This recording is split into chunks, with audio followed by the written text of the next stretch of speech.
Congress party ने केंद्र सरकार और जांच एजेंसियों के खिलाफ मुखरता से विरोध प्रदर्शन किया। यह विरोध प्रदर्शन नेशनल हेराल्ड मामले में कांग्रेस नेता राहुल गांधी और सोनिया गांधी के खिलाफ ईडी द्वारा चार्जशीट दाखिल करने के बाद हुआ। देश भर में विरोध प्रदर्शन हुए, जिसमें कांग्रेस के कई प्रमुख नेता आगे दिखाई दिए।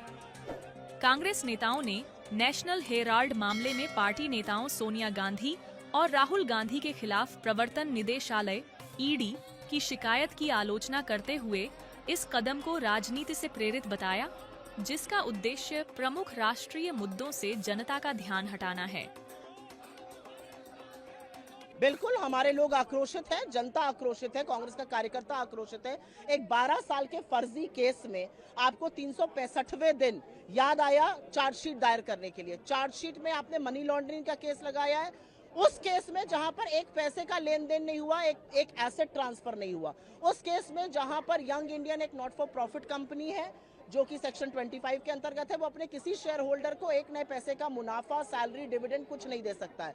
एक ऐसे केस में एजेएल जो नेशनल हेराल्ड छापता था, उसके खिलाफ आप ये कर रहे हैं। असलियत ये है कि ये नरेंद्र मोदी जी की प्रतिशोध की राजनीति है, ये मोदी जी की घिनौनी राजनीति है और इसका सामना हम कोर्ट में करेंगे। लेकिन जो लोगों का आक्रोश है, जो जनता आक्रोश है, जो हमारे कार्यकर्ताओं का आक्रोश है, वो बिल्कुल आपको दिख रहा है, क्योंकि ये दिखाता है कि नरेंद्र मोदी जी डरते हैं, वो हमारे नेता से डरते हैं, वो उन मुद्दों से डरते हैं जो हम उठाते हैं, और वो कांग्रेस का जो संगठनात्मक ढांचा तैयार हो रहा है उससे भयभीत है, घबराए हुए हैं। बिल्कुल, क्योंकि हमने उनके गढ़ में घुसकर उनको ललकारा है। और असलियत यह है कि गुजरात का एक बहुत सक्सेसफुल अधिवेशन हुआ, नरेंद्र मोदी जी के चूल्हे हिले हुए, उनको पता है कि यहाँ पर दिक्कत होने वाली है। बिल्कुल आज भी गुजरात में। और राहुल गांधी जी वो शख्स हैं जो ना आपसे डरते हैं, ना आपसे धमकते हैं। आपने 50 घंटे ईडी से पूछताछ कराई, या 500 घंटे और करा लीजिए। ये केस बोगस है, लेकिन राहुल गांधी जो मुद्दे उठा रहे हैं उसने आपकी कलई जरूर खोल दी है। लेकिन आपने सत्यमेव जयते का नारा तो पोस्टर पे लिखा हुआ है, तो इसमें क्या गलती बात है? सत्यमेव जयते हमारा लोगो, हमारा मूल मंत्र है। सत्य की विजय होती है। हम महात्मा गांधी की पार्टी है जिन्होंने ब्रिटानिया हुकूमत को घुटने टेकवा दिए। बिल्कुल नहीं टिकेगा। कैसे टिकेगा? बोगस मामला है, 365वें दिन तक इंतजार करना पड़ा। आपको लगता है ये मामला टिक सकता है अदालत में? उसमें कोई दम नहीं है। ये बिल्कुल पॉलिटिकली मोटिवेटेड केस है जिसको लंबे समय तक खींचा गया। हम लोगों को न्यायपालिका में पूरा भरोसा है, we will fight it out legally.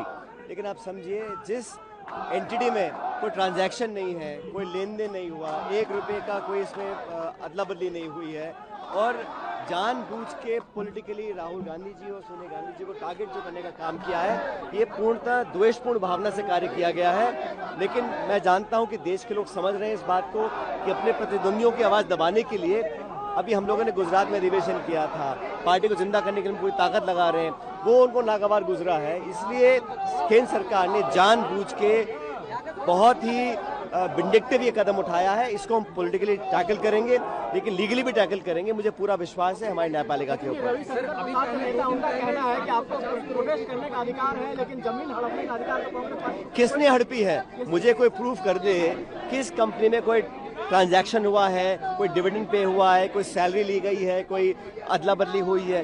कुछ भी नहीं किया गया है। हमारी पार्टी का एक मुख्य अखबार था, उसके चलाने के लिए पूरी कोशिश लगे हुए थे।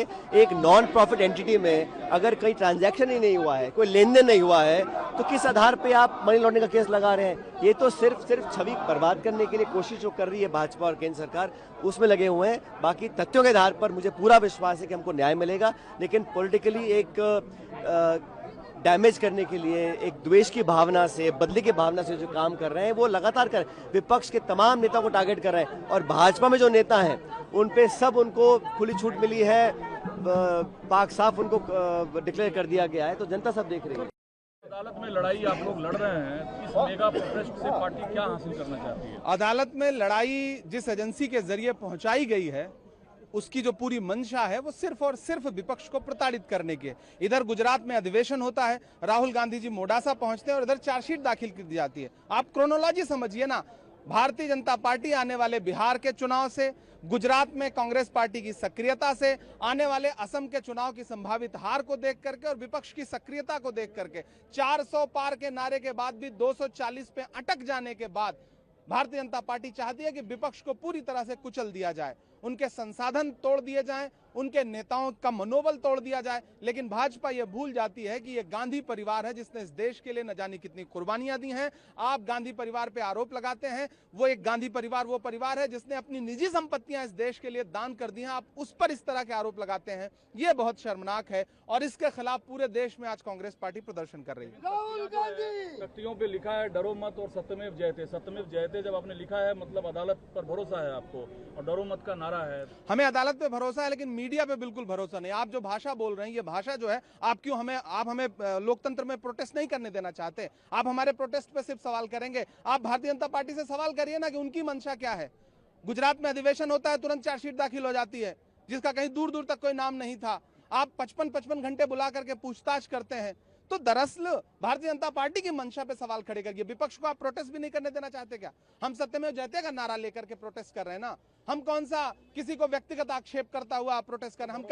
हम कह रहे हैं सरकार जो है वो प्रताड़ना की राजनीति कर रही है, विपक्ष की आवाज को चलना चाहती है, राहुल गांधी को डराना चाहती है जो संविधान बचाने के लिए लड़ रहे हैं। लेकिन राहुल गांधी जी खुल के कह रहे हैं, मैं ये नहीं कहता कि मेरा सर न मिलेगा, लेकिन मेरी आंखों में तुझे डर न मिलेगा। आप राहुल गांधी को नहीं डरा सकते हैं।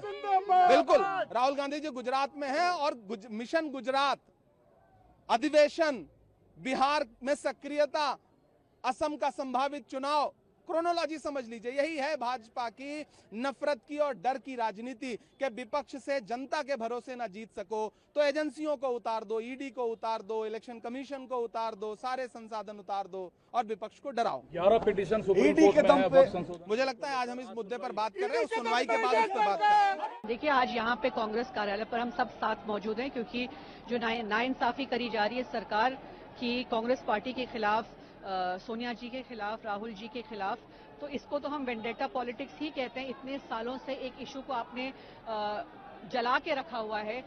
कुछ दिन में आपको याद आती है 2015 में ऑलरेडी इस केस में सोनिया जी, राहुल जी को बेल दी गई थी, पर आज जो ये चार्जशीट किया है इसका हम जो इसके पीछे जो आपका मकसद है वो जानने की कोशिश करें।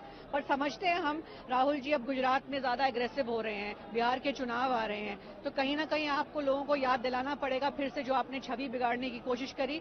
और जिस तरह की धाराएं ईडी ने चार्जशीट पे लगाई है, मैं सिर्फ यही पूछना चाहूंगी कि आपने कहा प्रॉपर्टी को हड़पने की कोशिश करे, कोई भी प्रॉपर्टी, एक भी पैसा राहुल जी या सोनिया जी के पर्सनल नाम पे क्या ट्रांसफर हुआ है, इतना ही कहूंगी मैं, इससे ज्यादा नहीं कहूंगी। सोनिया जी संघर्ष